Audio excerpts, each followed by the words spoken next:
Dans cette vidéo, je vais vous montrer comment on peut insérer du texte dans un autre texte à une position précise. C'est très facile. Je vais ajouter une colonne que je vais nommer ici par exemple insert et je vais utiliser une fonction pour insérer un code par exemple dans mon code document et je veux que ce code document soit précédé d'un autre élément textuel.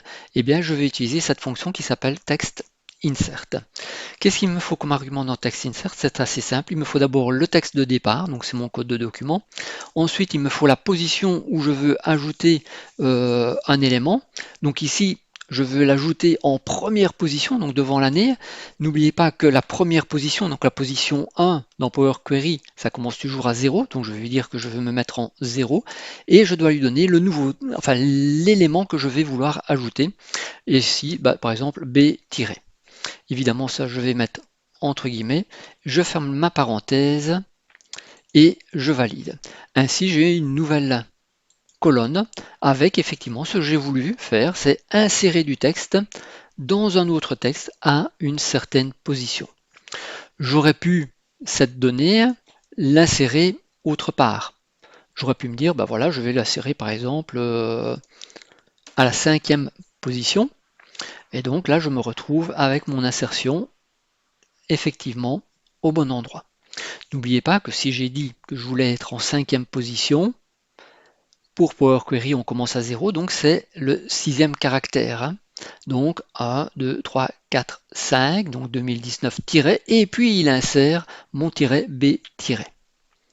Si je voulais le mettre à la fin, bien, je mettrai 10, je vais valider de cette manière, et mon insertion se fait à partir de la 10e position, qui est en fait, qui sera effectivement mon 11e caractère, puisque pour le moment j'en ai 10. Alors évidemment pour le moment ça fonctionne très bien, par exemple ici avec mon code document, parce que j'ai effectivement toujours le même nombre de caractères, mais imaginons que j'aurais bien voulu rajouter ceci, non pas dans document, mais dans ma colonne auteur.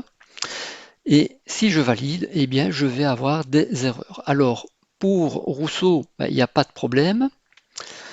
Pour Lefebvre non plus, Bernard et Laurent non plus, j'arrive à insérer quelque chose parce qu'il y a au moins le bon nombre de positions, même si on voit qu'il y a, par exemple, pour Rousseau, le U se retrouve à la fin, ce qui est tout à fait normal, puisque la 10e position se trouve à l'intérieur de C.Rousseau.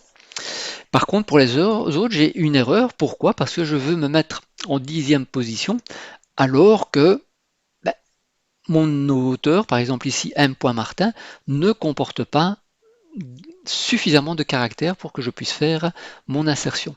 Pour pouvoir insérer cet élément à la fin du texte qui existe alors que je ne connais pas le nombre de caractères, eh bien je vais devoir le faire d'une manière un peu plus dynamique que lui dire voilà, c'est à la position 10 puisque ça ne fonctionne pas ici, et je vais utiliser une autre fonction qui s'appelle textLength qui me permet de découvrir la longueur d'un élément. Donc, ce que je vais lui dire, c'est qu'il doit d'abord rechercher la longueur et c'est en fonction de ça qu'il saura où il doit aller insérer mon petit b.